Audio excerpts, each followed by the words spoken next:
ጉድ ዳጣ ማለት እዩ ዳጣ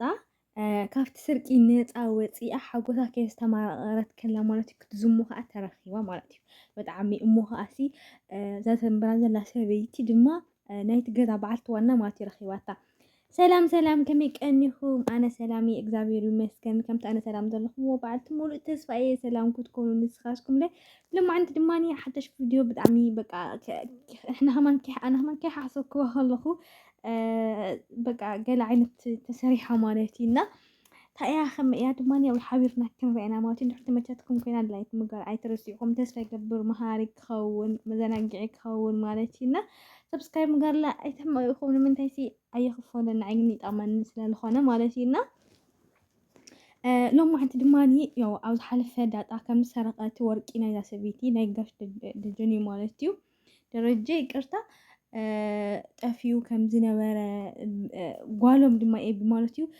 እሳያ ዳጣ እያ ሰሪቃቶ ምክንያቱ ዳጣ ብጣዕሚ እያ ትፀልኣ ኣቦይ የዳልወኒ ኣሎ ኢላ እያ ትሓስብና ከምኡ ኢላ ስለትሓስብ ድማኒ ያው ዳጣ መን እያ እንድሕር ኢልኩም ኣብቲ ገዛ ምስታ ሰበይቲ ምስታ ሰራሕተኛ ግን ኣብቲ ገዛ እዩ ዘንብረን ሰብኣይ ማለት እዩ ነታ ሰበይቱ ድማኒ ናይ ቤተሰብ እያ እዩ እትይዋ ነታ ሰራሕተኛ ድማ ናብኡ ክትሰርሐሎም የምፅዋ ግን ከም ኣነ ከም ዝመስለኒ እታ ሰበይቲ ናይ መጀመርታ ሰበይቱ ወይ ድማ ውሽምኡ ዳጣ ድማኒ ያው ጓሉ ትኾነላ ማለት እዩ ግን እንዳሰብ ከንብረን ኣይደለየን ደገ ከንብረን ኣይደለየን ኣብ ውሽጢ ገዝኡ ከንብረን ደልዩ ይኹን ዳኣ እምበር መንየን ታእየን ልብላ ድማኒ ክነግረን ኣይደለየን ማለት እዩና ስለዚ ብከምኡ ምክንያት ጓላ ድማ ብጣዕሚ እያ ኤቢ ማለት እዩ ብጣዕሚ እያ ጠርጢራ ምክንያቱ ጓሉ ክትከውን ትኽእል እያ ዲኤንኤ ንምርምራ እስካብ ትብል እያ በፂሓሎም ማዓንቲ ማለት እዩና ኣደያ ብጣዕሚ እያ ሰንቢዳ ስለምንታይ ከምዚ ትብሊ ኣቦ ክበል ከይሰምዐኪ ከምዚ ዓይነት ቃላት ተጠቐሚ ናይ ዓርኩ ቆልዓ እንድያ ስድራኣ ስለ ዝገሽ እዮም ናብዚ መፅኣኒ እምበር ምናምን ኢላ እያ መሊሳትላ እቲኣ ግን ያው ከምኡ ዓይነት ዘረባታት ኣቦይሲ ካብ ንዓይ ንዓኣ የዳልሎ ኣነ ክንሰይ ጓሉሲ ክደገ ዝመፀትና ብጣዕሚ ይፈትዋ የኽብራ እናበለት ብጣዕሚ እያ ቅናዕ ኣትይዋኒ እየ ማለት እዩና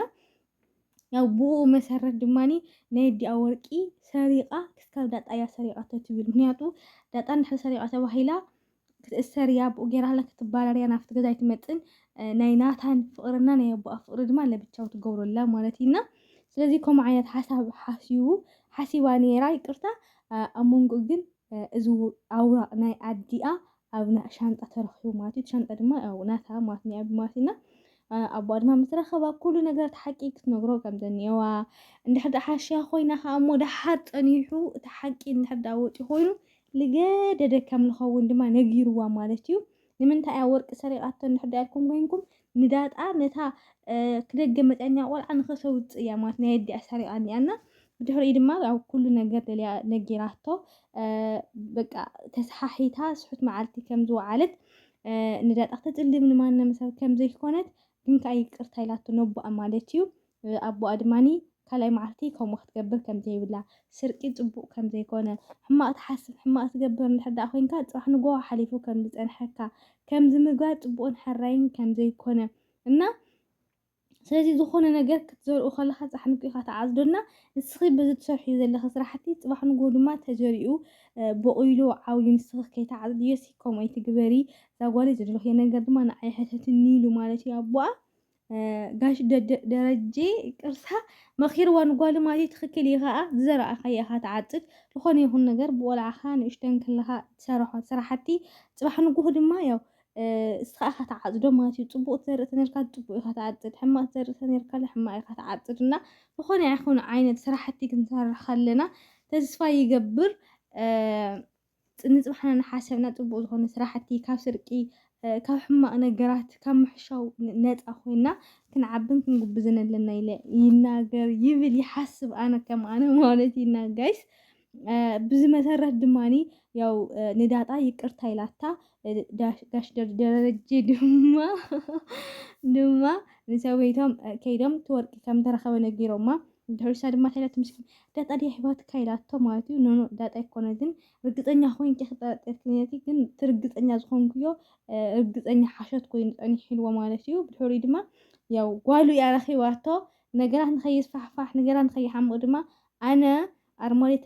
ተሰይሩ ከሎ ቀይረ ኣብ ናተይ ገይረ እየ ነይራና ስለዝረሳዕኽዎ እየ ሕጂ ትዝ ኢልኒ ድማ ረኺበዮ ኣምፀልክኒ እኒአኹ ስለዚ ዳጣ ንጽህት እያ ኢልዋ ማለት እዩ ስለዚ ንዳታ ድማ ኩሉ ሰብ ይቅርታ ክብሎ ከም ዘለዋ ክብላ ከም ዘለዋ እዩ ነጊርዋ ማለት እዩ ሳ ድማ ተጣዒሳ በቃ ነሲ ብዘይ ልበይኹም ኢለ ሳይ መሲልን እምበር ምናምን ኢላ ማለት እዩ ያው ኩላተን ምስ ጓላ ኮይና ድማ ዳኒ ዳጣ ይቅርታ ሓቲታታ ማለት እዩ ኣብዚ ከይዲ እዚ ድማ እዛ ሰበይቲ ብጣዕሚ ጠርጢራ ምክንያቱ ጓላ እዛ ቆልዓ ጓል ኣቦና ከይኮነት ኣይተርፍን እያ ብጣዕሚ እዩ ኣቦይ ልፈትዋ ወላ ሰለ ብጣዕሚ እያ ትፈትዎ ዲኤንኤ ዘይንገብር ልብል ጥያቄ ነዲኣ ሓቲታታ ነይራና ኣዲኣ ድማ ያው ዋላ ትኾሪ የላ ኣቦ ከይሰምዐ ክትበላ ዋላ ከም ዳንት ቀራት የተዕልል እንትፈላ ውሽጣ ግን ዝኾነ ስምዒት ተሰሚዕዋ ስለዚ እዚ ጉዳይ እዚ ክትፃረይ እንድሕር ደኣ ኮይና ንዓ ክትሓታ እኒአዋ ማለት እዩ ድማ ሓቲታታ ጓል መን ከም ዝኾነት ንሽሙ እዚ ንምንታይ ከም ዝወፃ ኣበይ ዓዲ ከም ተወለደት ኣቦ ኣበይ የሎ ስለምንታይ ከም ዝኾና ምናምን ልብሉ ጥያቄታት ኣዋጢራ ጠይቃታ ማለት እዩ እዚ ክትጥያቕ ከላ ድማ ጋሽ ደረጀ ደገነሮም መፂኦም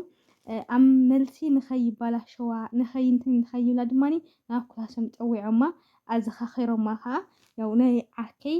ውላድ ከም ዝኾንኪ ኣብ ዝገዛ ትፀንሕ ከም ዝኾንኪ ንገረያ ዝኾነ ዓይነት ነገራት ከይመልቆኪ ኢሎም ማለት እዩ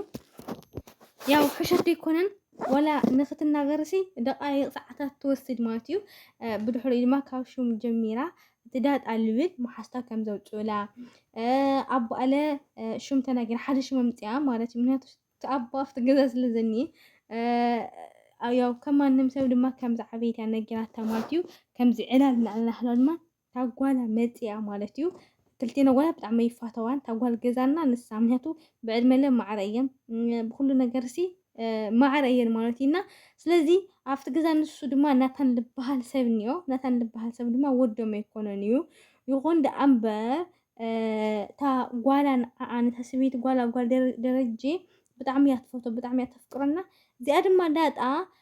በቃ ኮንታክት ዝኾነ ነገራት ስኒኦም ብጣዕሚ እዮም ዝራኸቡ ምናምን ሰላምታ ኣለዎም ዝኾነ ነገር ልኢኻቶ እዮም ጠላ እዩ በቃ ፅቡቅ ዝኾነ እንትን እዮም እኒኦና እሳ ድማ ብጣዕሚ ቀኒያ ንዲኣ ነጊራታ ማለት እዩ እዛ ቆልዓ እዚኣ ምስ ናታን ርክብ ትገብርላ ናብ ክላስ ተኣትወላ ኣነ ናብ ክላስ ክኣቱ ከለኹ ብጣዕሚ እዩ ዝድብሮ ክዓፅዎ እዩ ዝነግረኒ በይኒ ክኸውን እዩ ዝብለኒ ብጣዕሚ ዘብለኒ ዝረሓቐኒ ምናምን ኢላ ነዲኣ ነጊራታ ዳጣ እንድሕር ኣትያ ኮይና ግን ኣብ ክላሱ ምንም ኣይመስሎይ ብጣዕሚ ዝዘናጋዕ ብጣዕሚ ልስሕቕ ኢላታ ማለት ኢና ኣዲኣ ድማ ተቆልዓ እዚኣ ከምኡ ኣይትገብርን እያ ቀዳመይ ነገር ሕጂ ኣይተኣትውን እያ ናብ ክላሱ ካልኣይ ነገር ከዓ ተናጊረያ ኣለኹ ምናምን ኢላታ ኖኖ ሕጂማ ርግፀኛ እየ ምስ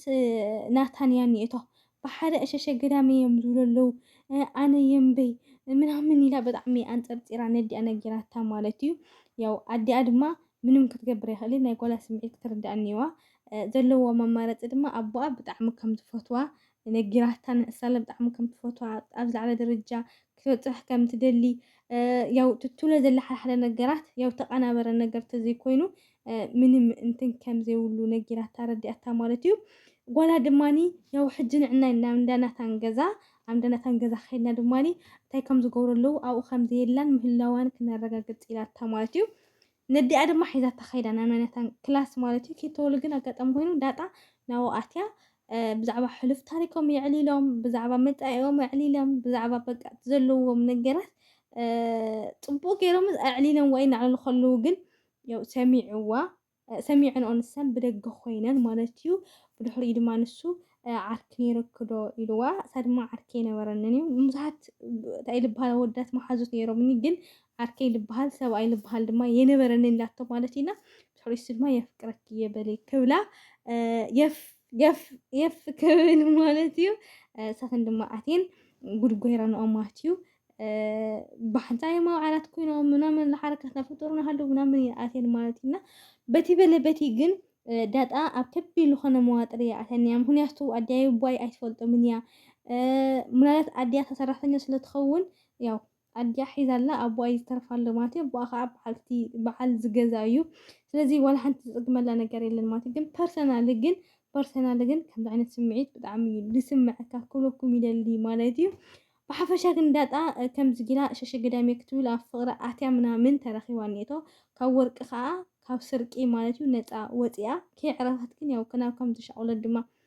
ኣትያ እኒኣ ክብለኩም ይደሊ ማለት እዩ ኣብ ቀፃሊ قد سجوجنيا ولا تسجوجنيا أبو أكسم عديو أي كسم عني كما يوم كولو كما يوم كسر حول ولد ما أتصبغ أبي لحزة لكم كم تيجي كسكاوش عقون سنة معهم شكولينات